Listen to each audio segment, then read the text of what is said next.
So this wasn't just another World Cup final.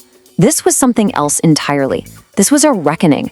In front of more than 100,000 fans, on the exact same ground that had witnessed a soul-crushing heartbreak, this was India's chance to finally banish the ghosts of the past and claim their crown. And this quote, wow.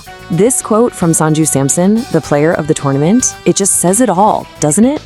This is a story about unbelievable pressure, about a quest for redemption, and when you boil it all down, it's about having the courage to dream when everything is on the line. All right, let's set the scene here, because to really get why this win was so huge, you have to go back. You have to understand the trauma. The stage was Ahmedabad, a place that held some seriously painful memories for this Indian team and for millions of their fans. And when you look at it side by side, the contrast is just incredible. Just 2.5 years ago, on this very same pitch, India had crumbled in the 50-over final.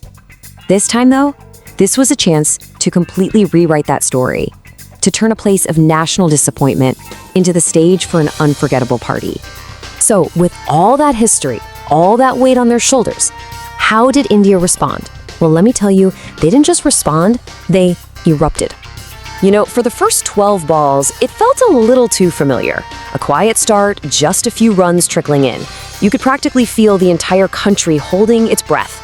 But then, it was like a switch was flipped, and the batting and that massive crowd just absolutely exploded into life. 92. That's what India scored in just 6 overs. I mean, let that sink in for a second. It wasn't just good, it was the best power play we have ever seen in a World Cup, period. It was a massive statement of intent. And leading this absolute demolition job were Sanju Samson, Abhishek Sharma, and Kishan. Just look at those numbers. Those strike rates are insane. For the first time ever in a men's T20 World Cup final, the top 3 batsmen all hit half centuries. It was fast, it was brutal, and honestly, it was beautiful to watch. And what did all that power hitting get them? 106. That's how many sixes India smashed during the tournament. It's a new T20 World Cup record, and it's a full 30 more than any other team. They weren't just winning matches, they were playing a completely different sport. So it all added up to this: 255 for 5, an absolute mountain of a total. For New Zealand, the job ahead wasn't just tough. It was, let's be honest, pretty much impossible. So what happened when New Zealand came out to bat? Well, they came out swinging. You have to give them that. But see, they weren't just up against India's bowlers. They were up against the crushing weight of that scoreboard. And right from the get-go, you could see the huge difference. India smashed 92 runs in their power play. New Zealand scraped together 52 and lost 3 wickets in the process. The game was right there. It was basically won and lost in those first 36 balls. Now, you've got to give credit where it's due. Tim Seifert fought like a lion for his half-century. But you know, it was a lonely fight. Wickets were just tumbling at the other end, and when he finally fell to make it 72 for 5, that was it. The chase was over, the coronation was about to begin. But hold on, even with the game pretty much wrapped up, there was time for one more piece of magic. A final flourish from the one and only, the absolutely majestic Jasprit Bumrah. And his weapon of choice? The slower ball Yorker. Now, if you don't know, this is one of the trickiest deliveries in the book. It's all about deception, about changing your pace at the last second, and landing it with pinpoint accuracy. And on this night, it was simply unplayable.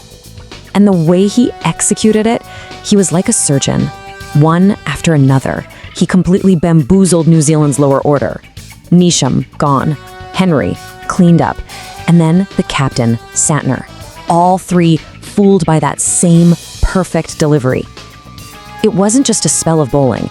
It was an artist signing his masterpiece. And what did the master himself have to say about his incredible performance? Just this: the cool, calm, chilling confidence of a man at the absolute peak of his game. It went exactly as planned. Just perfection. So the ghosts were banished, the trophy was won, and the celebrations began. But this victory, it was about more than just one amazing night. This was the moment a new dynasty was well and truly cemented.